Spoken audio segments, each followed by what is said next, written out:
Now you said it, Steve. You said at the end of the last part that you couldn't punt for a living. A lot of people might find that if you couldn't punt for a living when you spent your entire life studying form, who can? I mean, is it just because of you think the pressure would be too much, or is it just that difficult to actually make a profit? I think you've got to have the right temperament, and I also think you've not only got to know your horses and be able to predict the outcome of races.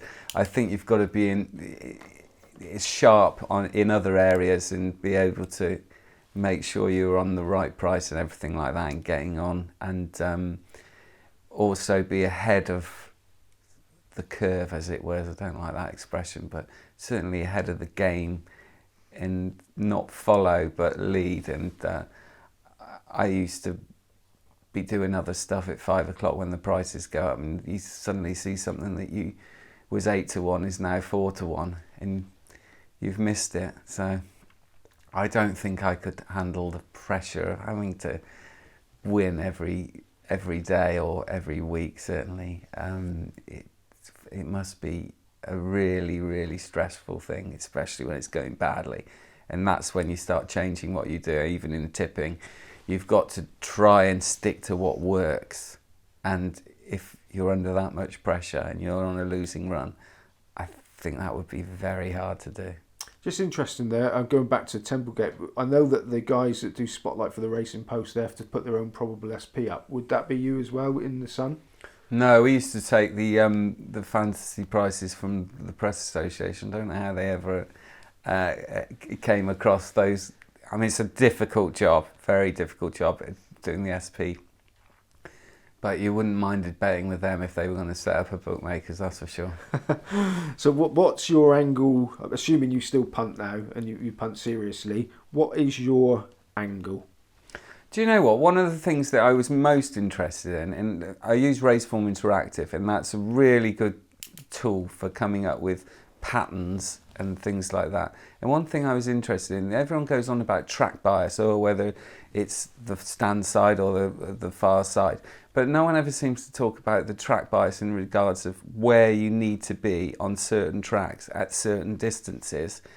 I used to like, and I still do, I'd like to make a picture of the race, how I think the race is going to develop, who's going to lead, if that's going to be a strong pace, who's going to be pushing the pace, when they're going to attack the leader. And coupling into that is with, in Interactive, you can search for different tracks and distances and the comment in running and where the winner seems, and you can pick up trends there. So if it's easy to make all at some tracks, like Chelmsford certainly recently, it seems to be very hard to come from off the pace. And if you see a horse coming from off the pace and running well, then you pretty much guarantee that he's run above himself. And have you been taking betting more seriously in the interim period between being made redundant and getting your new jobs now? I've been taking cricket more seriously, playing and watching and fishing and various other things. But it was nice to have a bit of a break, not having to look at every race every day. But now I'm fully focused, certainly on the jump season, because being in the Cotswolds, you're naturally drawn to the jump season, especially having my family all jump jockeys. So yeah, looking forward to it.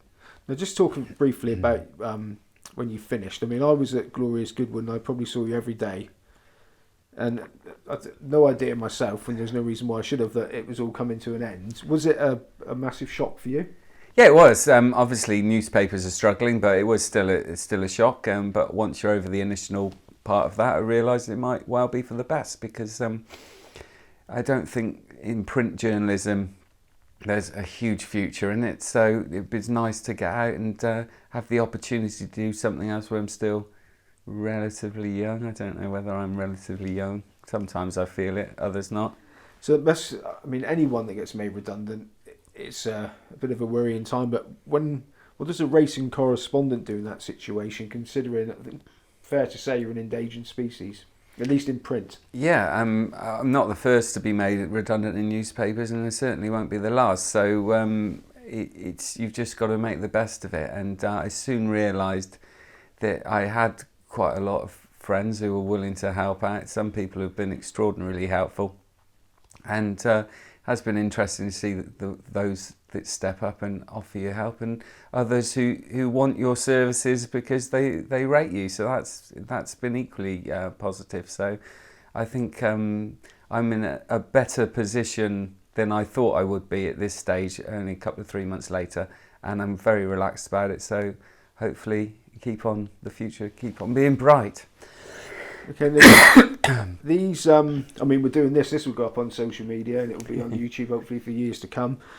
When I started doing these a couple of years ago, there wasn't all that much competition. Now you scroll down through Twitter, for example, there's videos, and the racing blogger recently, he's probably on over 1 million now by the time people see this, his thing at the Arc. Do you think that the sort of social media and the instant gratification that it can provide is a lot to do with the downfall of the decline in print media for the racing?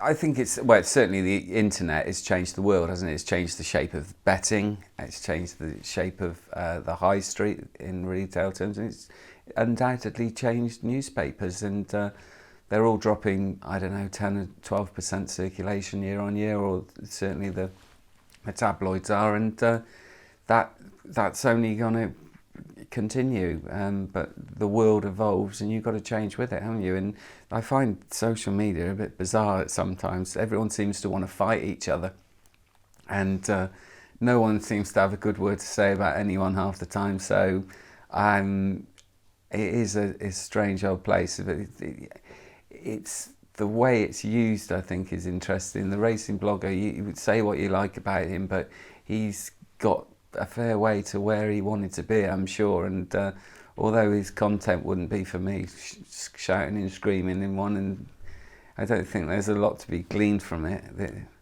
is you're not going to be better informed, I don't think, listen to it, but he obviously entertains somebody, so hats off to him.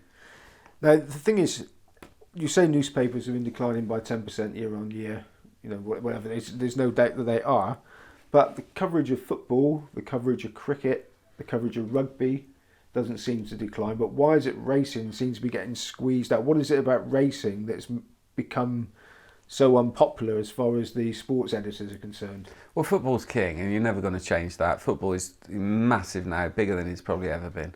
And that brings in the interest and, in the end of the day, the advertising. And I don't think in the tabloids racing is being squeezed that particularly. I think the pullouts that are done at Aintree and Cheltenham and Ascot, and they're done for one reason, and that's because they can sell the advertising. And they still, at Cheltenham, they would put on extra copies in the tens of thousands, certainly. So as long as that continues, then racing will continue to punch above its weight, which I think it does. But if you look in every day, certainly in the tabloids, you get the cards, and the race cards take up a lot of space, and there's not a lot left after that. So that's the reason, especially when in the summer when there's 6 meetings a day and you're getting big fields of like 80 runners at a meeting, or even 100, 120. It takes up a lot of space, and that is solely the reason. So my next question is going to be: can the decline in mainstream racing coverage be reversed? And you don't really think it is declined, or it has declined, I should say. Well, it might have done in the broadsheets. Some of the cards have dropped out of certain of the broadsheets, but that's purely from an interest point of view, where they don't think that the people are looking at the cards in punting. And if you're picking up the Times or the Guardian or the Telegraph, maybe that's true. So finally, racing journalism, I mean, is there a future in it? And if so, where do you think it's going to go? Well, it's interesting that we were talking earlier about having a grounding on regional press and local newspapers, which I think has been key in most people's lives of journalists of my age.